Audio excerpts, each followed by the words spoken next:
ಸ್ನೇಹಿತರೆ, ಇಲ್ಲಿವರೆಗೂ ಕೂಡ ಈ ಒಂದು ಮಹಿಳೆಯರು ಗೃಹಲಕ್ಷ್ಮಿ ಹಣನ ತಗೊಳ್ತಾ ಇರೋದು ನಿಮ್ಗೆಲ್ಲರೂ ಕೂಡ ಗೊತ್ತಿದೆ. ಅಂದ್ರೆ 75% ವರ್ಗು ಕೂಡ ಈ ಒಂದು ಮಹಿಳೆಯರು ಆ ಒಂದು ಗೃಹಲಕ್ಷ್ಮಿ ಹಣನ ತಗೊಳ್ತಾ ಇದ್ದಾರೆ. ಸರ್ಕಾರದಿಂದ ಬರುವಂತ ಒಂದು ಗೃಹಲಕ್ಷ್ಮಿ ಹಣ ಏನಿದೆ, 2,000 ರೂಪಾಯಿ ಏನ್ ಕೊಡ್ತಾರೆ ಪ್ರತಿ ತಿಂಗಳು, ಅದನ್ನ ತಗೊಳ್ತಾ ಇದ್ದಾರೆ. ಆದ್ರೆ ಇನ್ ಮುಂದೆ ಆ ಒಂದು ಗೃಹಲಕ್ಷ್ಮಿ ಹಣ ಏನಿದೆ ಅಂದ್ರೆ 2,000 ರೂಪೀಸ್ ಏನ್ ಕೊಡ್ತಾರೆ ಸರ್ಕಾರದಿಂದ, ಅದ್ರ ಜೊತೆಗೆ ನಿಮ್ಗೆ 3 ಲಕ್ಷವರೆಗೆ ನಿಮ್ಗೆ ಲೋನ್ ಕೂಡ ಕೊಡುವಂತದ್ದು ಸರ್ಕಾರದಿಂದ.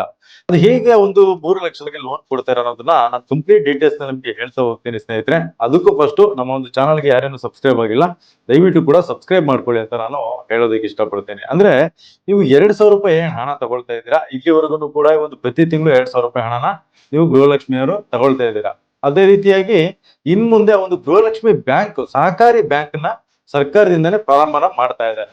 ಆ ಒಂದು ಸಹಕಾರಿ ಬ್ಯಾಂಕ್ ನ ಪ್ರಾರಂಭ ಮಾಡಿದ ನಂತರದಲ್ಲಿ ಆ ಒಂದು ಸಹಕಾರಿ ಬ್ಯಾಂಕ್ ಅಲ್ಲಿ ನೀವು ಡೆಪಾಸಿಟ್ ಮಾಡಬೇಕಾಗುತ್ತೆ. ಪ್ರತಿ ತಿಂಗಳು ಒಂದು 200 ರೂಪೀಸ್ ಇಂದ ನೀವು ಡೆಪಾಸಿಟ್ ನ ಮಾಡಬೇಕಾಗುತ್ತೆ. ಅದೇ ರೀತಿಯಾಗಿ ನಿಮ್ಗೆ ಏನಾದ್ರು ಇಷ್ಟ ಇದ್ರೆ ಮಾತ್ರ ಅದರಲ್ಲಿ ಮೆಂಬರ್ಶಿಪ್ ನ ತಗೋಬಹುದು. ಆ ಒಂದು ಬ್ಯಾಂಕ್ ಅಲ್ಲಿ, ಸಹಕಾರಿ ಬ್ಯಾಂಕ್ ಅಲ್ಲಿ ನೀವು ಆ ಒಂದು ಮೆಂಬರ್ಶಿಪ್ ನ ನೀವು ಇಷ್ಟ ಇದ್ರೆ ಮಾತ್ರ ತಗೋಬಹುದು. ಯಾರಿಗೂ ಕೂಡ ಕಡ್ಡಾಯವಾಗಿ ಆ ಒಂದು ಏನು ಮೆಂಬರ್ಶಿಪ್ ನ ತಗೋಬೇಕನ್ನೋದು ಅವಶ್ಯಕತೆ ಇರೋದಿಲ್ಲ.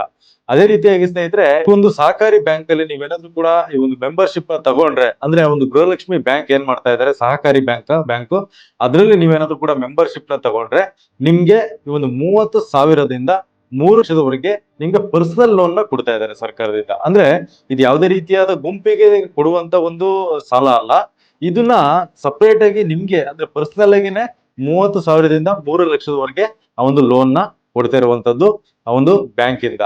ಆ ಒಂದು ಗೃಹಲಕ್ಷ್ಮಿ ಸಹಕಾರಿ ಬ್ಯಾಂಕ್ ನ ಇವಾಗ ಪ್ರಾರಂಭ ಮಾಡೋದಕ್ಕೆ ಹಲವಾರು ರೀತಿಯಲ್ಲಿ ವ್ಯವಸ್ಥೆಗಳನ್ನ ಮಾಡ್ಕೊಳ್ತಾ ಇದ್ದಾರೆ. ಈ ಒಂದು ಗೃಹಲಕ್ಷ್ಮಿ ಸಹಕಾರಿ ಬ್ಯಾಂಕ್ ಏನಿದೆ, ಇದನ್ನ ಪ್ರಾರಂಭ ಮಾಡೋದಿಕ್ಕೆ ಸರ್ಕಾರದಿಂದ. ಇದನ್ನ ಪ್ರಾರಂಭ ಮಾಡಿದ ನಂತರದಲ್ಲಿ ನಿಮ್ಗೆಲ್ರಿಗೂ ಕೂಡ ಒಂದು ಒಳ್ಳೆಯ ಒಂದು ಉಪಯೋಗಕ್ಕೆ ಬರುವಂತದ್ದು. ಯಾಕಂತಂದ್ರೆ ಅವರ ಒಂದು ಪರ್ಸನಲ್ ಲೋನ್ ಏನ್ ಕೊಡ್ತಾರೆ, ಅದರಲ್ಲಿ ನೀವು ಯಾವ್ದಾದ್ರು ಕೂಡ ಬಿಸ್ನೆಸ್ ಗಳನ್ನ ಮಾಡ್ಬೇಕಾಗುತ್ತೆ, ಅಥವಾ ಯಾವ್ದಾದ್ರು ಒಂದು ವ್ಯಾಪಾರಗಳು ಅಂದ್ರೆ ಸಣ್ಣ ಪುಟ್ಟ ವ್ಯಾಪಾರಗಳು ಯಾವ್ದಾದ್ರು ಕೂಡ ಮಾಡ್ಬೇಕಾಗುತ್ತೆ, ಅಥವಾ ಮನೆ ಕೆಲಸಗಳೇನಿರುತ್ತೆ ಅದನ್ನು ಕೂಡ ಮಾಡ್ಬೇಕಾಗುತ್ತೆ. ಅಂದ್ರೆ ನೀವು ಇಲ್ಲಿವರೆಗೂ ಕೂಡ ಏನು ಈ ಒಂದು ಮೈಕ್ರೋ ಫೈನಾನ್ಸ್ ಅಲ್ಲಿ ಆ ಒಂದು ಗುಂಪಿನ ಸಂಘದಲ್ಲಿ ಏನ್ ಲೋನ್ ಗಳನ್ನ ತಗೊಳ್ತಾ ಇದ್ರಿ, ಅದೇ ರೀತಿಯಾಗಿ ಇದ್ರಲ್ಲೂ ಕೂಡ ಒಂದು ಲೋನ್ ಗಳನ್ನ ತಗೊಳ್ಳುವಂತ ಅವಕಾಶ ಸಿಗುವಂತದ್ದು. ಆದ್ರೆ ನಿಮ್ಗೆ ಒಂದು ಗುಂಪಿಗೆ ಒಂದು ಲೋನ್ ಸಿಗೋದಿಲ್ಲ, ನಿಮ್ಗೆ ಸಪರೇಟ್ ಆಗಿ ಒಂದು ಪರ್ಸನಲ್ ಆಗಿ ಲೋನು ಸಿಗುವಂತದ್ದು 30,000ದಿಂದ 3 ಲಕ್ಷದವರೆಗೆ.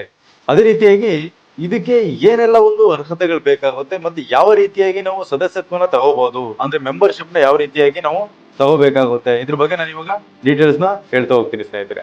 ಮೊದಲನೇದಾಗಿ ಈ ಒಂದು ಮೆಂಬರ್ಶಿಪ್ ನ ತಗೊಳ್ಳೋದಿಕ್ಕೆ ನಿಮ್ಗೆ ಏನೆಲ್ಲ ಒಂದು ನಿಯಮಗಳಿದೆ ಅಂತ ನೋಡೋದಾದ್ರೆ, ಮೊದಲನೇದಾಗಿ ಈ ಮೆಂಬರ್ಶಿಪ್ ಶುಲ್ಕ ಅಂದ್ರೆ 1,000 ನೀವು ಪಾವತಿಸಿ ಆ ಒಂದು ಬ್ಯಾಂಕಿನ ಷೇರುದಾರರಾಗಬೇಕಾಗುತ್ತೆ. ಷೇರುದಾರ ಅಂತಂದ್ರೆ ಸ್ನೇಹಿತರೆ, ನೀವು 1,000 ರೂಪಾಯಿ ಏನು ಆ ಒಂದು ಬ್ಯಾಂಕ್ ಅಲ್ಲಿ ಪಾವತಿಸಿ ಆ ಒಂದು ಷೇರುದಾರರಾಗ್ತೀರಾ.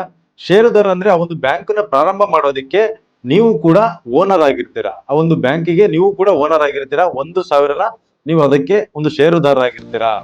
ಆ ಒಂದು ಶೇರ್ನ ನೀವು 1,000 ಕಟ್ಟಿ ಒಂದು ಮೆಂಬರ್ಶಿಪ್ ನ ತಗೋಬೇಕಾಗುತ್ತೆ. ನಂತರದಲ್ಲಿ ನಗದು ರಹಿತ ವಹಿವಾಟು ಅಂದ್ರೆ ಬ್ಯಾಂಕ್ ಸಂಪೂರ್ಣ ಕ್ಯಾಶ್ಲೆಸ್ ಮಾದರಿಯಲ್ಲಿ ಕೆಲಸ ಮಾಡುತ್ತದೆ. ಅಂದ್ರೆ ಯಾವುದೇ ರೀತಿಯಾದ ಒಂದು ಕ್ಯಾಶ್ಲೆಸ್ ಮಾದರಿಯಲ್ಲಿ ಒಂದು ಕೆಲಸನ ಮಾಡುವಂತದ್ದು. ಅದೇ ರೀತಿಯಾಗಿ ತಿಂಗಳ ಉಳಿತಾಯ, ಪ್ರತಿ ತಿಂಗಳು ಕೂಡ 200 ರೂಪಾಯಿ ಉಳಿತಾಯ ಮಾಡುವುದು ಕಡ್ಡಾಯ.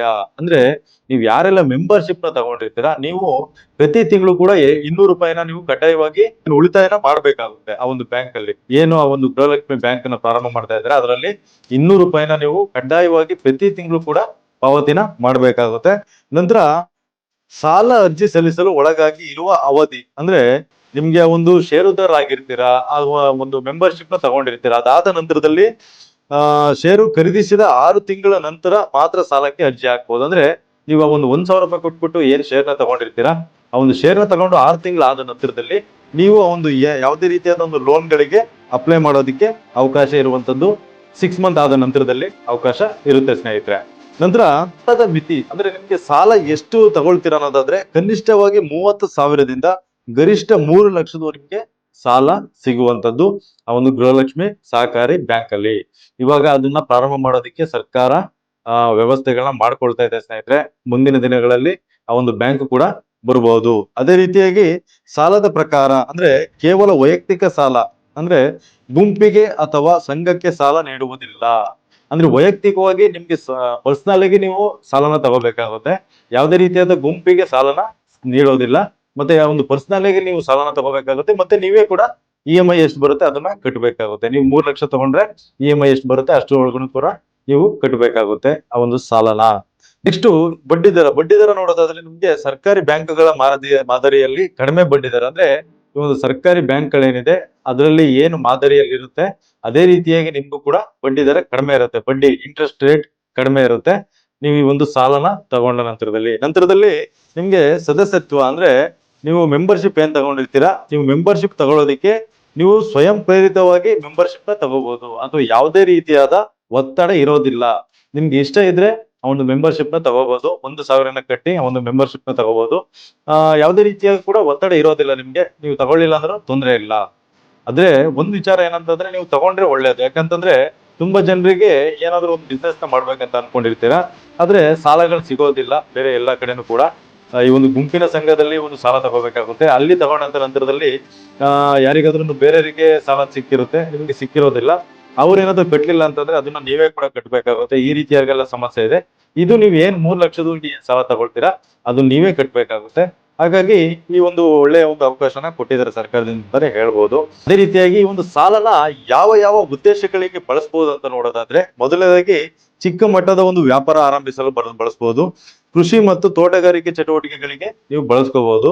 ಅದೇ ರೀತಿಯಾಗಿ ಹೈನುಗಾರಿಕೆ, ಜಾನುವಾರು ಪೋಷಣೆಗೆ ಅಂದ್ರೆ ಹಸು ಸಾಕಾಣಿಕೆ, ಕುರಿ ಸಾಕಾಣಿಕೆ, ಕೋಳಿ ಸಾಕಾಣಿಕೆ, ಈ ರೀತಿಯಾಗಿ ಹೈನುಗಾರಿಕೆ, ಮೀನು ಸಾಕಾಣಿಕೆ, ಈ ರೀತಿಯಾಗಿ ಯಾವ್ದಾದೆಲ್ಲ ಹೈನುಗಾರಿಕೆಯಲ್ಲಿ ಬರುತ್ತೆ ಅದನ್ನು ಕೂಡ ಮಾಡೋದಕ್ಕೆ ನೀವು ಈ ಒಂದು ಲೋನ್ ನ ತಗೋಬಹುದು. ನಂತರದಲ್ಲಿ ಈ ಒಂದು ಏನು ಬ್ಯೂಟಿ ಪಾರ್ಲರ್ಗಳು ಮುಂತಾದ ವ್ಯವಹಾರಗಳಿಗೆ ಇದನ್ನ ತಗೋಬಹುದು. ನಂತರದಲ್ಲಿ ಮಕ್ಕಳ ಶಿಕ್ಷಣ, ವಿಶೇಷವಾಗಿ ಕಾಲೇಜು ಶಿಕ್ಷಣ ಅಂದ್ರೆ ನೀವು ಈ ಒಂದು ಮಕ್ಕಳ ಒಂದು ಹೈಯರ್ ಎಜುಕೇಶನ್ ಮಾಡೋದಕ್ಕಾಗಿರ್ಬೋದು, ಅಥವಾ ಈ ರೀತಿಯಾಗಿ ನೀವು ಲೋನ್ಗಳನ್ನ ತಗೋಬಹುದು 3 ಲಕ್ಷದವರೆಗೆ. ಓಕೆ ಸ್ನೇಹಿತರೆ, ಅದೇ ರೀತಿಯಾಗಿ ವಾಹನ ಖರೀದಿ ಅಂದ್ರೆ ಸ್ಕೂಟರು, ಬೈಕ್ಗಳು, ಈ ರೀತಿಯಾಗಿ ಖರೀದಿ ಮಾಡೋದಕ್ಕೂ ಕೂಡ ಒಂದು ಲೋನ್ಗಳನ್ನ ನೀವು ತಗೋಬಹುದು. ನಂತರ ಮನೆಗೆ ಅಗತ್ಯ ವಸ್ತುಗಳು ಅಂದ್ರೆ ತುರ್ತು ವೈದ್ಯಕೀಯ ವೆಚ್ಚ, ಅಂದ್ರೆ ಏನಾದ್ರು ಕೂಡ ಈ ಒಂದು ಆಸ್ಪತ್ರೆ ಒಂದು ಇದಕ್ಕೋಸ್ಕರನು ಕೂಡ ನೀವು ಲೋನ್ಗಳನ್ನ ತಗೋಬಹುದು. ಅಥವಾ ಏನಾದ್ರು ಕೂಡ ಮನೆಗೆ ಅಗತ್ಯ ವಸ್ತುಗಳನ್ನ ತಗೊಳೋದಿಕ್ಕೆ ಅದಕ್ಕೂ ಕೂಡ ನೀವು ಲೋನ್ಗಳನ್ನ ತಗೋಬಹುದು. ನಂತರದಲ್ಲಿ ನಿಮ್ಗೆ ಒಂದು ಏನು ಪೆಟ್ಟಿ ಅಂಗಡಿಗಳು ಮತ್ತೆ ಒಂದು ಏನು ಹಣ್ಣಿನ ಅಂಗಡಿಗಳು ಏನ್ ಬರುತ್ತಲ್ವಾ, ಆ ಒಂದು ವ್ಯಾಪಾರ ಮಾಡೋದಿಕ್ಕೂ ಕೂಡ ನೀವು ಸಾಲನ ತಗೋಬಹುದು ಸ್ನೇಹಿತರೆ. ಅದೇ ರೀತಿಯಾಗಿ ಒತ್ತಡ ರಹಿತ ವಸೂಲಿ ಅಂದ್ರೆ ಇದು ವೆರಿ ಇಂಪಾರ್ಟೆಂಟ್. ನಿಮ್ಗೆ ಗೊತ್ತಿರಬಹುದು, ನಾನು ಹಲವಾರು ಬಾರಿ ಈ ಒಂದು ವಿಡಿಯೋಗಳನ್ನ ಮಾಡಿದೀನಿ. ಈ ಒಂದು ಮೈಕ್ರೋ ಫೈನಾನ್ಸ್ ಅಲ್ಲಿ ನೀವು ಸಾಲಗಳನ್ನ ತಗೊಂಡ್ರೆ ನಿಮ್ಗೆ ಒಂದು ತುಂಬಾನೇ ಒತ್ತಡನ ಕೊಡ್ತಾರೆ, ಕಟ್ಲೇಬೇಕು. ಈ ಒಂದೇ ಒಂದು EMI ಕಟ್ಲಿಲ್ಲ ಅಂದ್ರೂ ಕೂಡ ಮನೆ ಬಾಗಿಲಿಗೆ ಬರುವಂತದ್ದು, ಗಲಾಟೆ ಮಾಡುವಂತದ್ದು, ಈ ರೀತಿಯಾಗೆಲ್ಲ ಮಾಡ್ತಾ ಇದ್ದಾರೆ. ಸೊ ಇದರಲ್ಲಿ ಆ ರೀತಿಯಾಗಿ ಇರೋದಿಲ್ಲ. ಒತ್ತಡ ರಹಿತವಾಗಿ ಒಂದು ವಸೂಲಿ ಮಾಡುವಂತದ್ದು ಅಂದ್ರೆ ಕಾನೂನುಬದ್ಧವಾಗಿ ವಸೂಲಿನ ಮಾಡುವಂತದ್ದು.